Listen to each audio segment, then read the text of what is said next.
Number one. And keep in mind we are on video, just in case you didn't know that. Yay, number one. Okay, number one, we've got cosine cubed theta plus sine squared theta cosine theta equals cosine theta. All right, now you should have your own formula sheet at this point, and you should know that everything is just a manipulation of sine is 1 over sine is what? 1 over cosecant. Cosine is 1 over secant. Tangent is 1 over cotangent. And then those are the reverse of each other, right? And then sine squared plus cosine squared equals 1. Secant squared equals tangent squared plus 1. And cosecant squared is equal to cotangent squared plus 1. Tangent is equal to sine over cosine, and cotangent is equal to cosine over sine.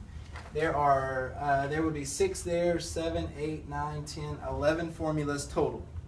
All 36 problems simply require these 11 formulas. It's just the manipulation of those 11. That's it. Okay?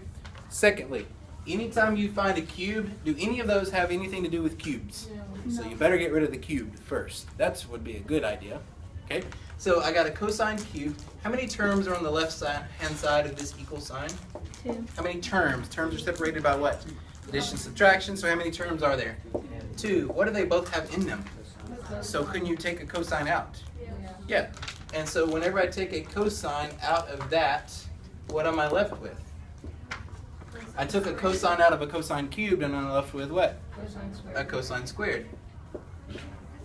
Plus, I took a cosine out of a sine squared times a cosine. What am I left with? Sine squared theta. And I have a cosine theta on the right-hand side. Oh. All I did was eliminate the cube, right? Now, does any of that look familiar? Yeah. What part? Cosine squared plus sine squared. Oh dear. Same thing as sine squared plus cosine squared, right? So that eliminates to what? So the cosine of theta times 1 is equal to the cosine of theta. Cosine of theta equals cosine of theta. Done. How'd we do? Good.